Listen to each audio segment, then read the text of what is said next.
MCD चुनावों के ऐलान होते ही आरोप प्रत्यारोप और वादों की झड़ी लगाने की सौगात तीनों पार्टियों की तरफ से जारी है। इस समय हमारे साथ बातचीत करने के लिए सतीश उपाध्याय जी मौजूद हैं, दिल्ली भाजपा के पूर्व अध्यक्ष।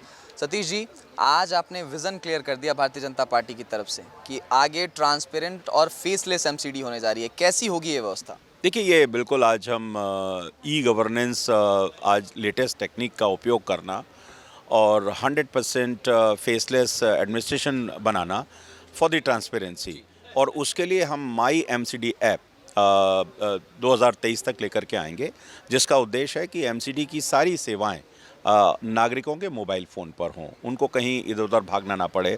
युवा हैं, कामकाजी लोग हैं, महिलाएं हैं, सीनियर सिटीज़न हैं, दूर ग्रामीण इलाके में लोग बैठे हुए हैं, अनऑथराइज्ड कॉलोनी में हैं, वो वहीं से कोई भी अगर उनके समस्या है, उनको मान लीजिए किसी गंदगी के बारे में कोई कंप्लेन करनी है, तो वो फोटोग्राफ लेकर के इस ऐप के माध्यम से जोड़ सकते हैं। There will be a control and command center जो इन सब नोडल ऑफिसर इन सब सुविधाओं को देखेगा भी और इनका समाधान भी करेगा।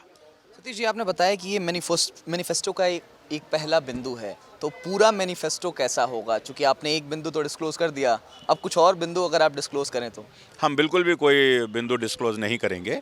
केवल एक ही बिंदु पर आज हमने बात की है। जब हम मैनिफेस्टो लेकर के आएंगे तो निश्चित रूप से आपको बाकी सारे बिंदुओं के बारे में भी जानकारी मिलेगी। मैनिफेस्टो कैसा दिखेगा? जैसे आपने बताया कि गरीबों की बात उसमें होगी, युवाओं महिलाओं की बात की आपने, ग्रामीण अंचल के क्षेत्रों की बात की, तो अगर एक ओवरऑल हम पैकेज देखें तो कैसा पैकेज होगा? दिल्ली वालों को कैसा पैकेज बीजेपी इस बार देने जा रही मैं है? अगर एक ही लाइन में कहूँ तो दिल्ली की जन आकांक्षाओं को, दिल्ली के सभी नागरिकों को, दिल्ली की आरडब्ल्यूएस को, दिल्ली के युवाओं को, दिल्ली की महिलाओं को और दिल्ली के सभी वर्गों को छूने वाला और उनकी जन आकांक्षाओं को पूरा करने वाला संकल्प पत्र होगा।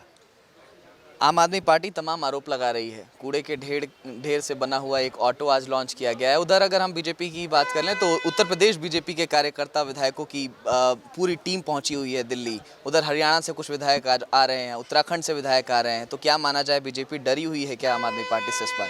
मैं इस पर टिप्पणी करना नहीं चाहता हूँ। आम आदमी पार्टी से हमको डरने की आवश्यकता भी नहीं है। और आम आदमी पार्टी जिस कूड़े की बात कर रही है, भ्रष्टाचार का कूड़ा इस पार्टी में पूरी तरह से है। करप्शन, सुकेश चंद्र का जो आरोप हैं, जो लोग पकड़े जा रहे हैं, सस्पेंशन हो रहे हैं, रंगे हाथ पकड़े जा रहे हैं, अखिलेश त्रिपाठी पैसे के लेन देन में पकड़े जा रहे हैं, तो इस भ्रष्टाचार के कूड़े को समाप्त करने की आवश्यकता है।